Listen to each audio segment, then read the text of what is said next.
കഴിഞ്ഞുപോയ ദിവസം വാട്സപ്പിൽ ഒരു കേക്കിൻ്റെ ഫോട്ടോ വന്നൊരു ബർത്ത്ഡേ കേക്ക്. ഞാൻ തുറന്നു നോക്കി, ഒരു ബർത്ത്ഡേ കേക്കാണ്. അതിൻ്റെ മുകളിൽ ഇങ്ങനെ എഴുതിയിരിക്കണ 3rd ബർത്ത്ഡേ, ഹാപ്പി ബർത്ത്ഡേ ജാക്കുട്ടൻ. അങ്ങനെ ഈ കേക്കിൽ എഴുതി വെച്ചിരിക്കുകയാണ് ഹാപ്പി ബർത്ത്ഡേ ജാക്കുട്ടൻ. അപ്പോൾ ഞാൻ വിചാരിച്ചു, ഈ ചേട്ടന് ഈ പ്രായത്തിൽ കൊച്ചൊന്നുമില്ലല്ലോ, ഒക്കെ വലിയ കൊച്ചുങ്ങളാണ്, ഇനി ആളുടെ റിലേറ്റീവ്സ് ആയിരിക്കും. അങ്ങനെ ഞാൻ ചിന്തിച്ചുകൊണ്ടിരിക്കുമ്പോൾ വേറെ 4 ഫോട്ടോ കൂടി വന്നു. അപ്പോൾ എനിക്ക് വളരെ അതിശയം തോന്നി, കൗതുകം തോന്നി. കാരണം ഈ 3rd ബർത്ത്ഡേ ജാക്കുട്ടൻ എന്ന് പറഞ്ഞ ഫോട്ടോ ഒരു മോനോ മോളായിരിക്കും ഞാൻ വിചാരിച്ചു.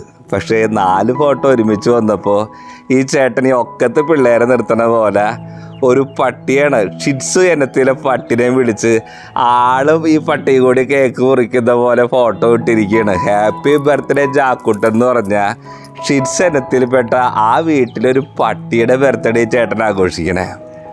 നമ്മുടെ വീടുകളിലൊക്കെ പണ്ടും അന്നും ഇന്നും ഒക്കെ വളർത്തുമൃഗങ്ങളുണ്ട്, പശു, ആട്. അങ്ങനെയാണ് സാധാരണ നമ്മുടെയൊക്കെ വീടുകളിൽ.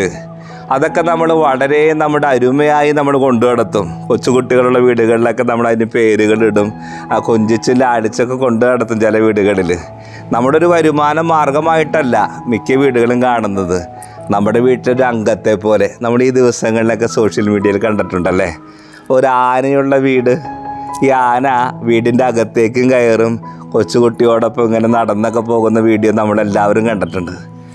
എപ്പോഴും നന്ദിയുള്ള മൃഗങ്ങളാണ് നമ്മുടെ വീട്ടിലെ വളർത്തുമൃഗങ്ങൾ. അത് പട്ടിയാകട്ടെ, പൂച്ചയാകട്ടെ, പശു, ആടോ ആകട്ടെ.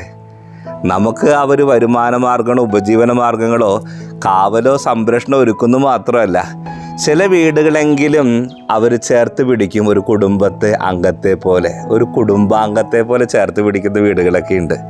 അങ്ങനെയുള്ള വീട്ടിലെ ഒരു പട്ടിയുടെ ബർത്ത്ഡേയാണ്. ഞാൻ ആദ്യമായിട്ടുണ്ട് ഇങ്ങനെ ബർത്ത്ഡേ കേക്ക് ഒരു പട്ടിക്ക് മുറിക്കുന്നത്. ചിലപ്പോൾ നമ്മൾ വിചാരിക്കും, എൻ്റെ ബർത്ത്ഡേ ഇത്രയും വർഷമായിട്ട് എൻ്റെ ബർത്ത്ഡേക്ക് ഒരു കേക്ക് മുറിച്ചിട്ടില്ല, പട്ടിക്ക് പൂച്ചയ്ക്കൊക്കെ കേക്ക് മുറിക്കാൻ ആൾക്കാരുണ്ടെന്ന്. പക്ഷേ അവരത്രമാത്രം ചിലപ്പോൾ ഒക്കെ ആ ഒരു പട്ടിയെയൊക്കെ സ്നേഹിക്കുന്നുണ്ടാകും, ഒരു വീട്ടിലെ അംഗത്തെ പോലെ. നമ്മുടെ പല വീടുകളിൽ അങ്ങനെയൊക്കെയുണ്ട്. നന്ദിയുള്ള മൃഗമെന്നാണ് നായയൊക്കെ പറയുക. ഒരു പക്ഷേ കൊടുക്കുന്ന ചോറിന് നന്ദി കാണിക്കുന്ന മൃഗങ്ങൾ പലതുമുണ്ട്. നമ്മുടെ വീട്ടിലൊക്കെ കേക്ക് മുറിക്കണമെന്ന് അച്ഛൻ പറയില്ല കേട്ടോ. അവരെയൊക്കെ ചേർത്ത് പിടിക്കുക. കാവൽ നിൽക്കുന്നവരും വരുമാനം നൽകുന്നവരും ഒക്കെ വെറും ഉപജീവന മാർഗങ്ങളെ കാവൽക്കാരല്ല. അവർക്കും തോന്നണം, നമുക്കും തോന്നണം, ഇതൊക്കെ ഞങ്ങളുടെ വീട്ടിലെ സംരക്ഷണം ഒരുക്കുന്ന, ഞങ്ങളുടെ വീട്ടിലെ സ്നേഹം ഉൾക്കൊള്ളാൻ കഴിയുന്ന ഒരു അംഗമാണെന്ന്. ദൈവം സമൃദ്ധമായി നമ്മളെയും നമ്മുടെ വളർത്തുമൃഗങ്ങളെയും വരുമാന മാർഗങ്ങളെയും സമൃദ്ധമായി അനുഗ്രഹിക്കട്ടെ.